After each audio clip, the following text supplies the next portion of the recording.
Loha police निरीक्षक नागनाथ आयलाने यांचे नागरिकांना आव्हान. चला तर जाणून घ्यावं सविस्तर बातमी. नमस्कार, मी पोलीस निरीक्षक नागनाथ आयलाने, पोलीस ठाणे लोहा. मी लोहावासियांना आवाहन करतो की मागच्या काही दिवसामध्ये बऱ्याचशा फेसबुक, व्हॉट्सॲप, इन्स्टा यावरील ज्या पोस्ट आहेत त्या आक्षेपार्ह पोस्टमुळं आम्ही बऱ्याच लोकांवर कारवाई केलेली आहे.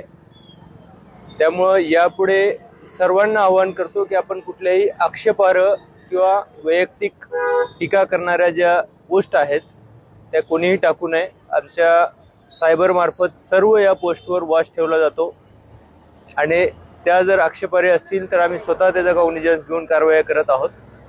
आत्तापर्यंत आम्ही 7 लोकांवर अशा आक्षेपार्ह पोस्टमुळे कारवाई केलेली आहे आणि यापुढे सुद्धा आमचा सतत त्यावर वॉच राहील.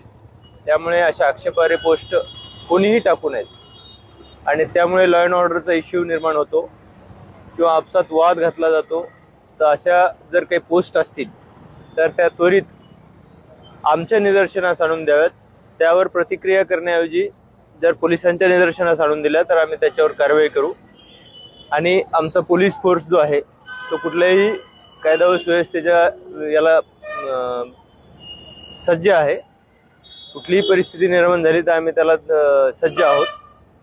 परंतु विनाकारण गुन्हे दाखल होतील या दृष्टीने आम्ही सर्व जनतेला आवाहन करतो की कुठल्याही आक्षेपार्ह पोस्ट आपण टाकू नयेत, फॉरवर्ड करू नयेत किंवा त्याला प्रतिक्रिया देऊ नये.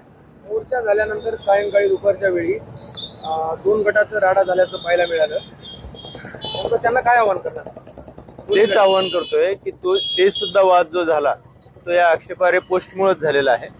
तर ज्यांनी ते केलेलं आहे त्या लोकांविरुद्ध आक्षेपार्ह पोस्ट केल्या होत्या तर त्याला आम्ही त्याच्यावर प्रतिबंधक कारवाई केलेली आहे आणि गुन्हेही दाखल केलेले आहेत. त्याच विषयाच्या अनुषंगाने आम्ही जनतेला सर्व आवाहन केलेलं आहे की अशा कुठल्याही पोस्ट आपण पेस्ट करू नयेत किंवा फॉरवर्ड करू नयेत किंवा त्याला प्रतिक्रिया देऊ नये. खरं तर यामुळे लोह्यात भीतीचं वातावरण निर्माण झालं होतं. लोहेकरांना काय आव्हान करणार?